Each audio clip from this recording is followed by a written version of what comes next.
Hi, Guido Fox here. Welcome by a new book report.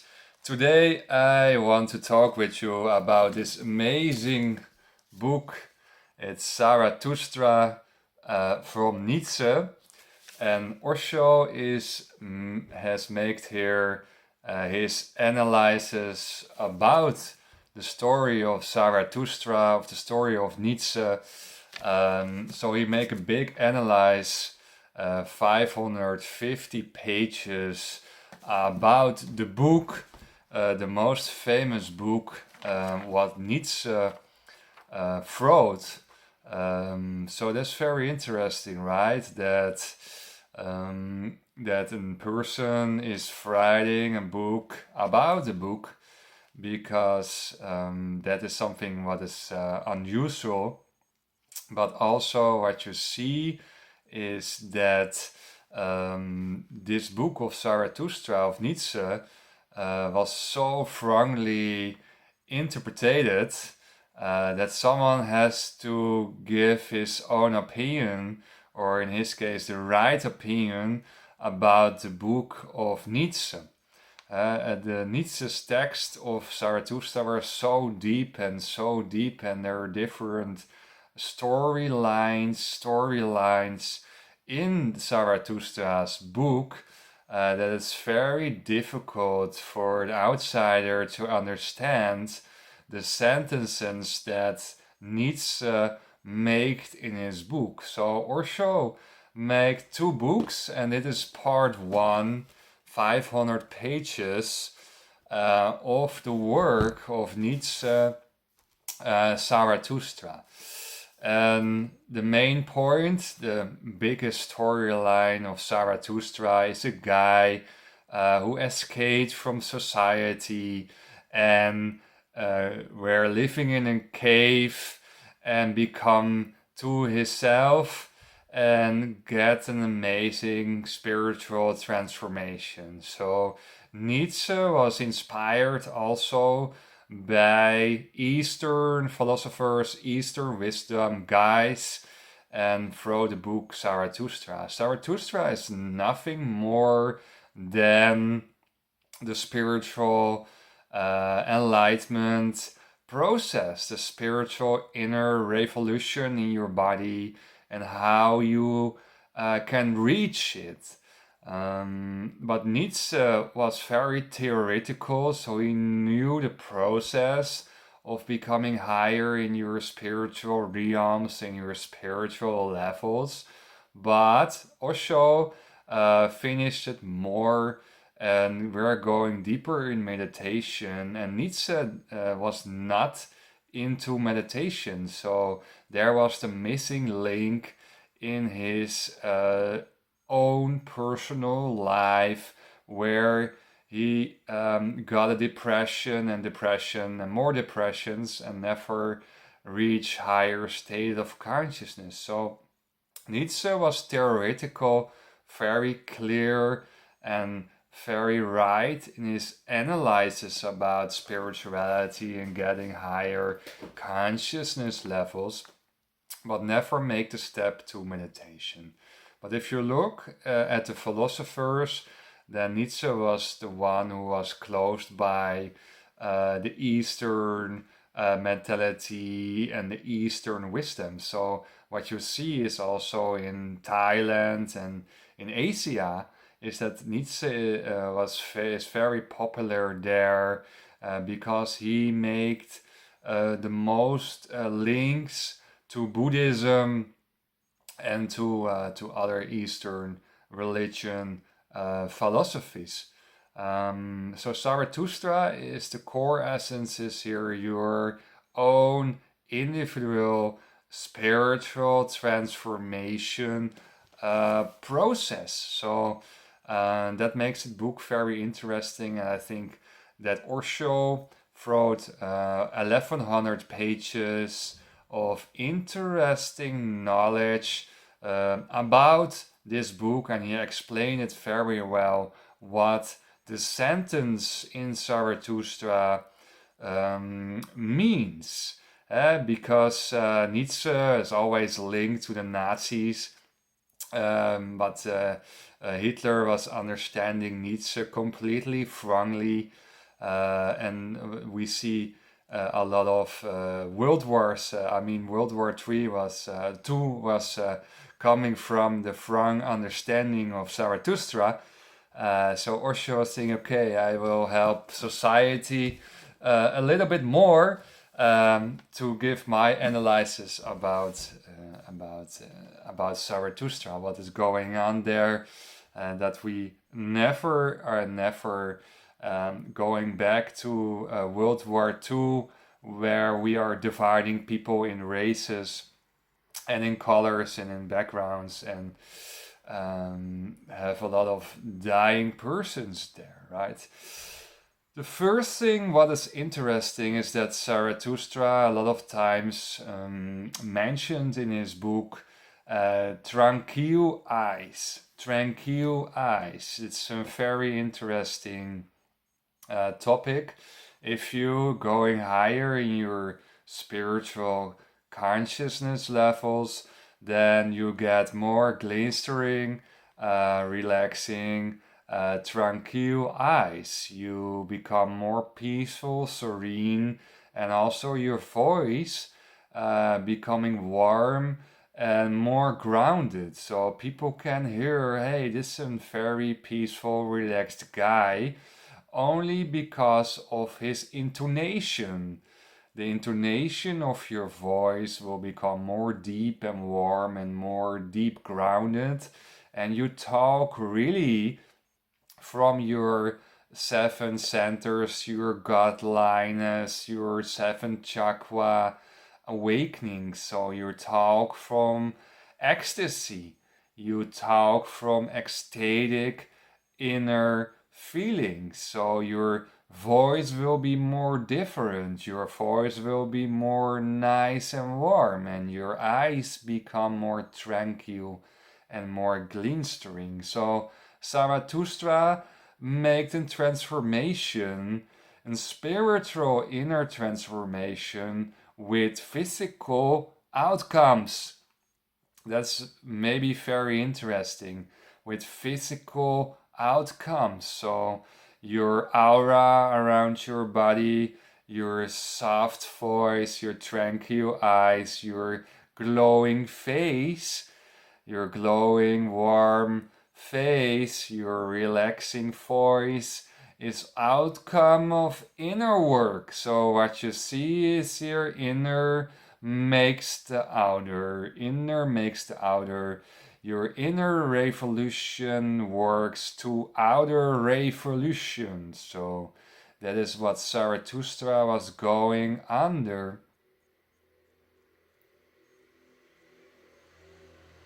Your mind will change.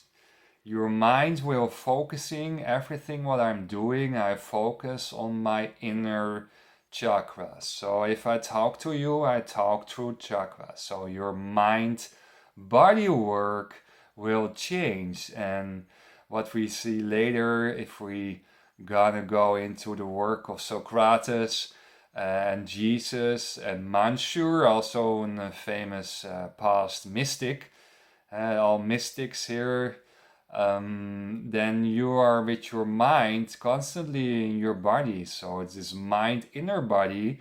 What's going to happen is that your mind becomes so much sharp and clear, and you're so sharp and clear what's going on in your surroundings, and you can say a lot of things with less words because your mind are operating without any dust.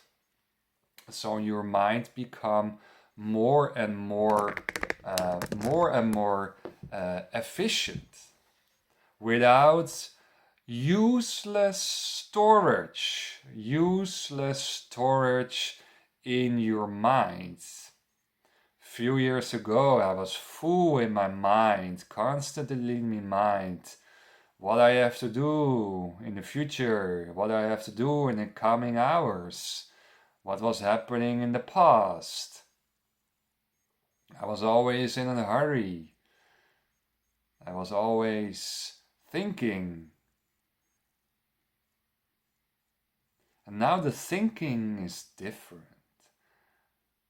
The thinking is more efficient, and I think what is really needed, but I'm always there inside.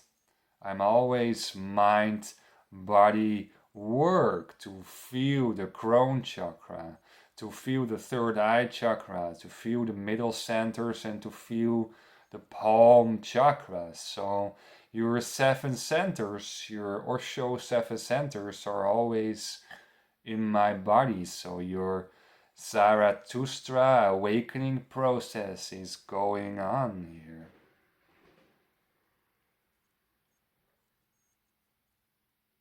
So sharp clarity, more peaceful for yourself, more peaceful for your surroundings.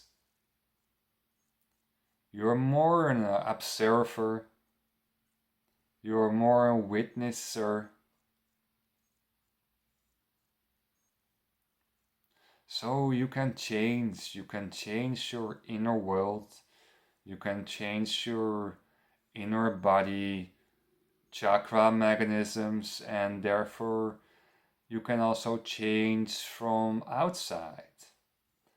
Outside your tranquil eyes, your nice and calm and warm voice, your glowing skin, your healthy skin. So Zarathustra makes a spiritual transformation process. That's the deepest layer in the book of Nietzsche. He became a Superman, right? Misunderstood by the Nazis. The Superman is the man who is constantly aware, who did so many meditation work that he is aware, that he is clear, that he has clarity.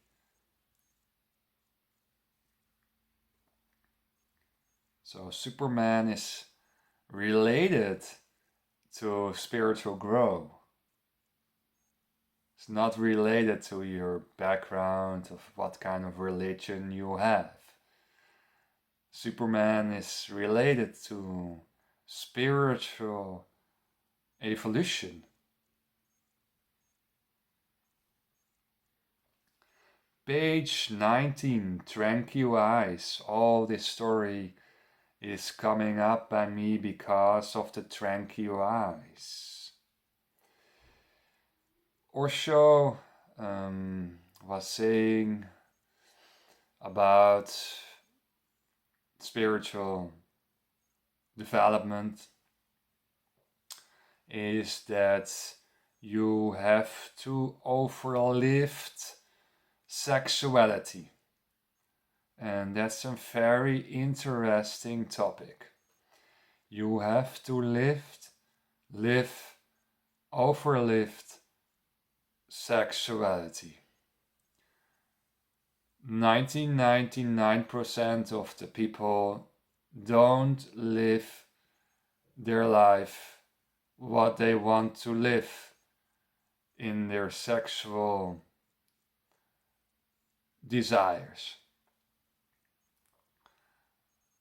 Our monogam conditioning is holding us back.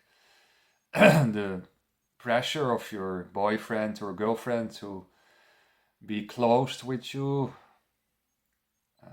Your family is influencing you there.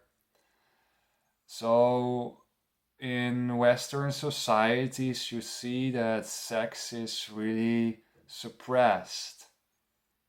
It's a suppressed mechanism, and a lot of depressions, feelings of unhappiness, feelings of angriness is coming out of sexual suppression. So civilization is sexual suppression. So we have to open each other up for each other, that you have the feeling I lived my life there everything what I wanted, everything what I wanted to discover there was in my life. I am completely fulfilled about my sexual life.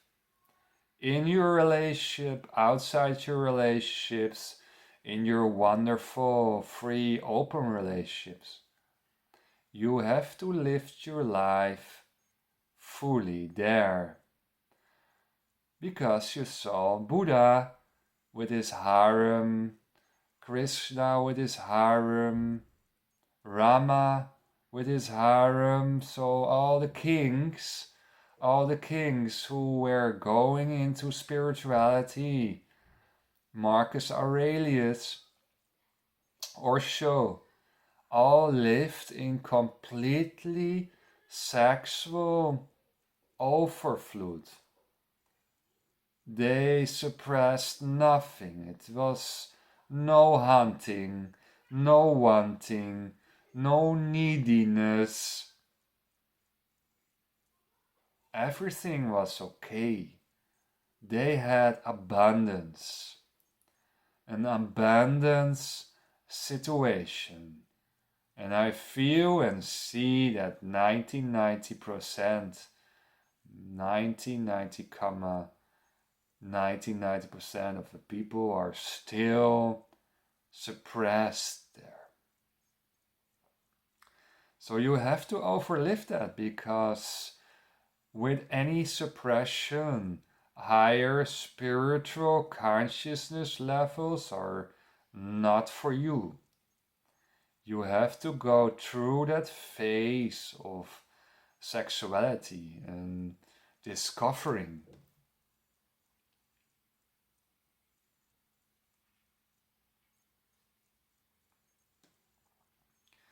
Next pages, page 52. How more you going into spirituality, how more you go into self-development, how less entertainment you need as a person.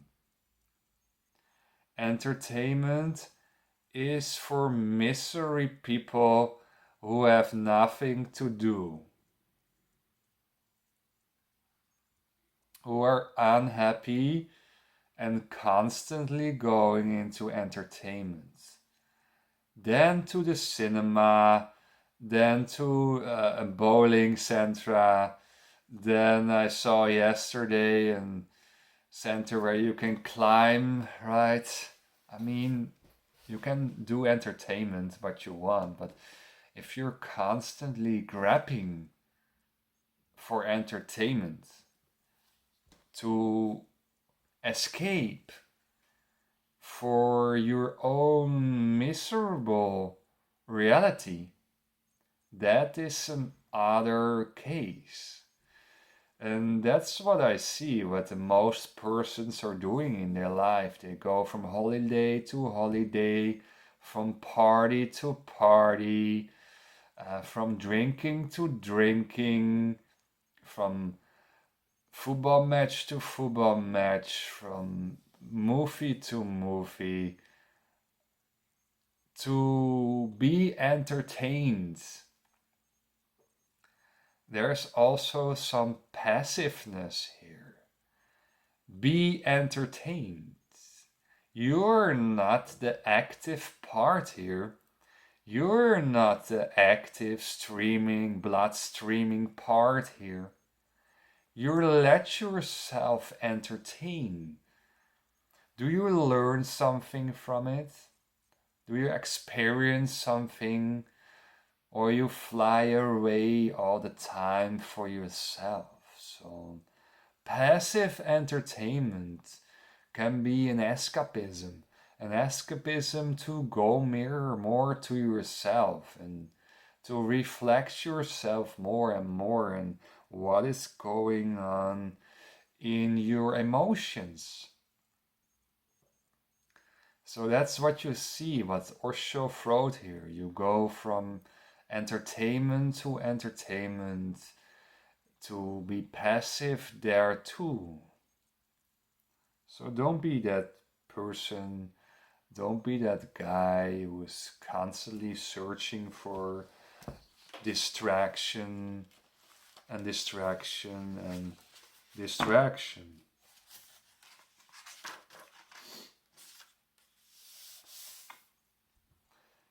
I want to talk with you about Socrates, the old philosopher. Everyone talks about Socrates, and I want to read something for you.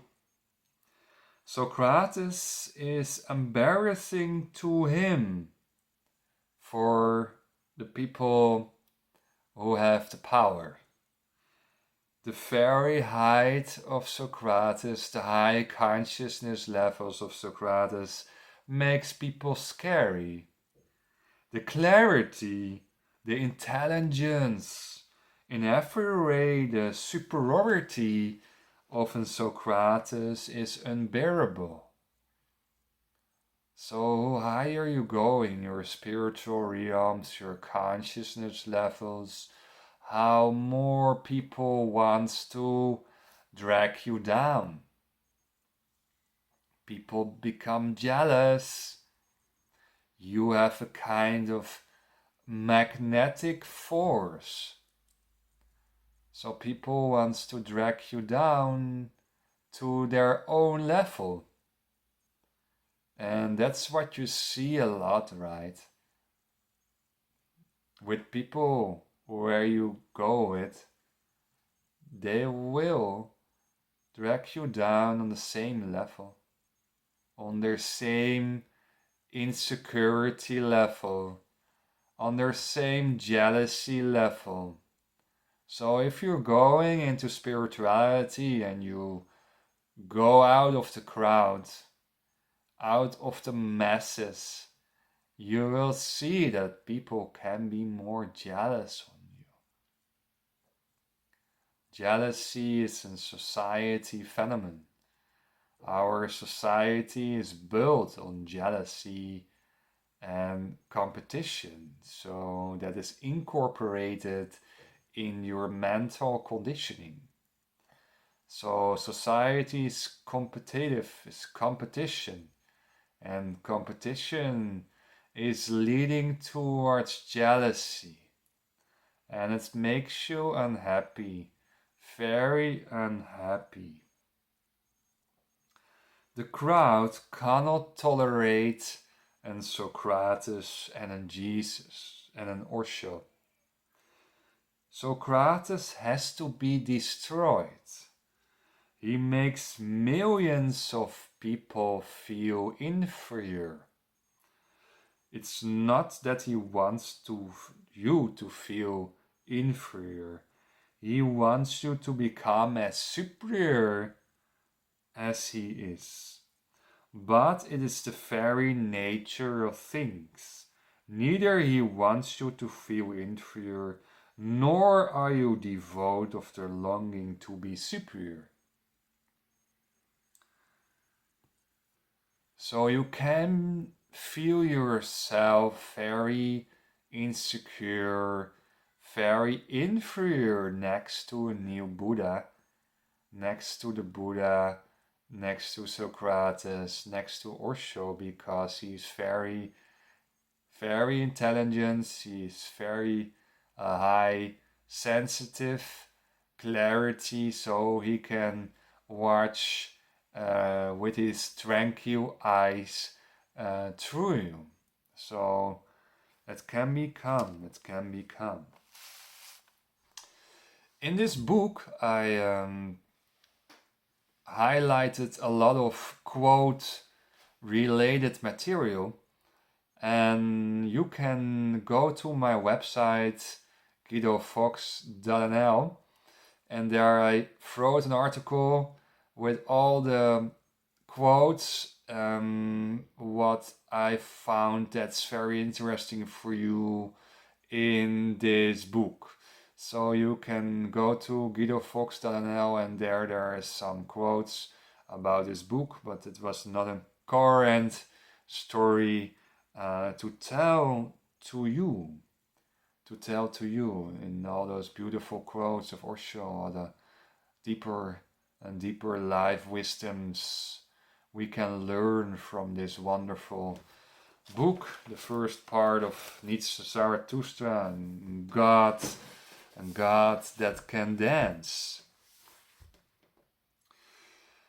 We talked earlier about sexuality, that we have to go to a more open sexual society where there's no suppressions and less frustrated people on the streets on this earth, because Osho was saying too that 90% of the mental diseases are related to sexuality. Your depression, your anger can be frustrated sexuality. It's very interesting that the source of sexuality can be so important in your mental health, and also in your mental support, right? All those psychologists giving you pills, peer pills, but never told to you that sexuality is so important for your well-being.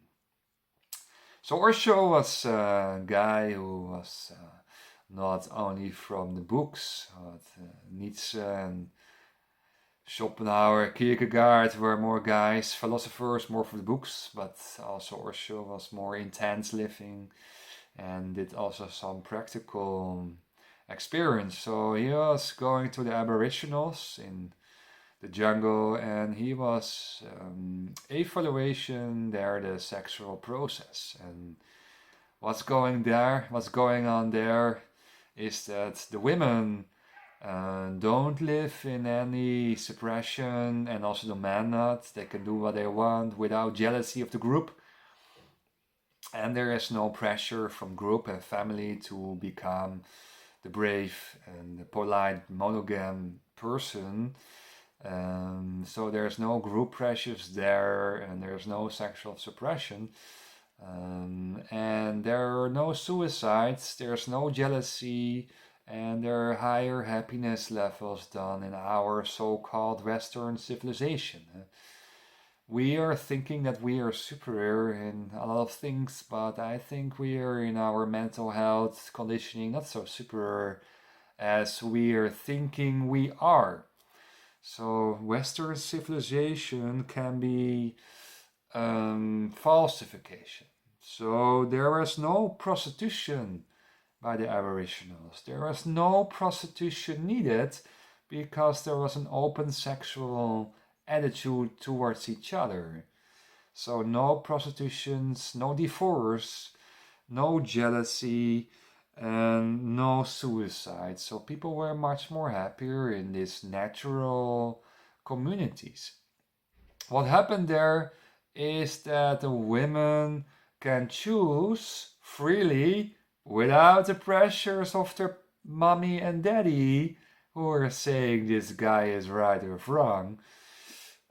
She can try out every man who she wants in this community, in this group, for 3 days. So after 3 days, she has to change her sexual partner. Very, very interesting.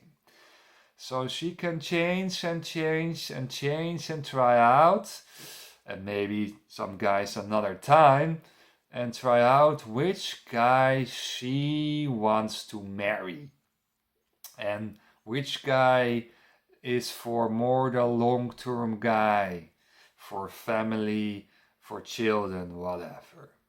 So what happens? She has so much sexual experience, so much body-to-body experience, so much energetic experience, so much created sensitivity, that she can make a very good choice for the long term.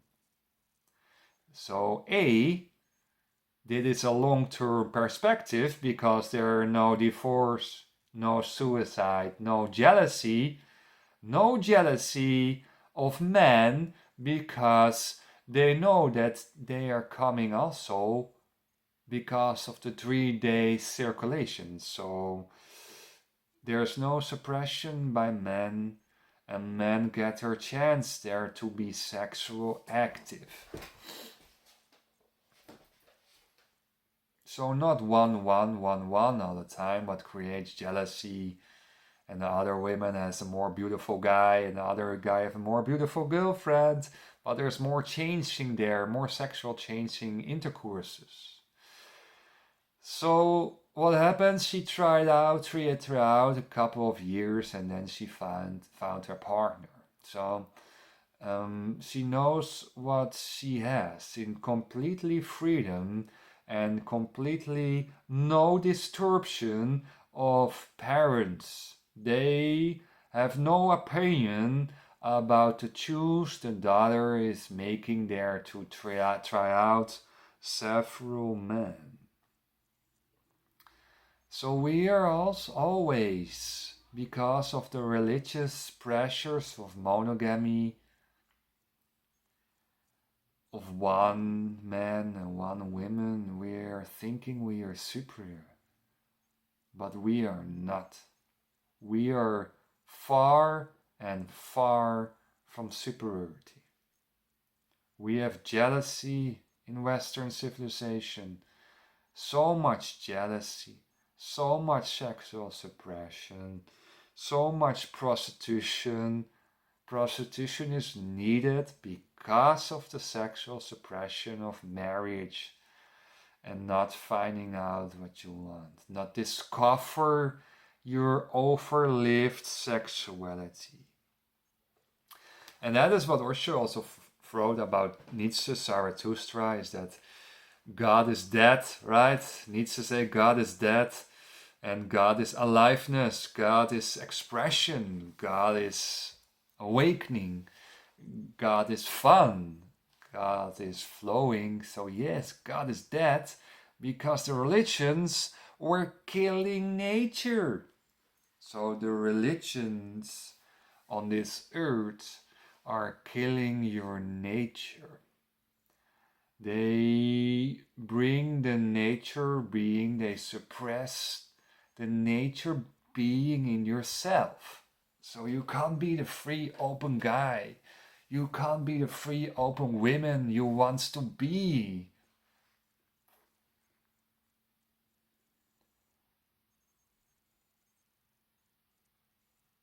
I know that a lot of women have fantasies that they want to become a prostitute for a day, to get the attention, to taste different hungry guys. And still they condemning prostitutes because actually they are jealous on them.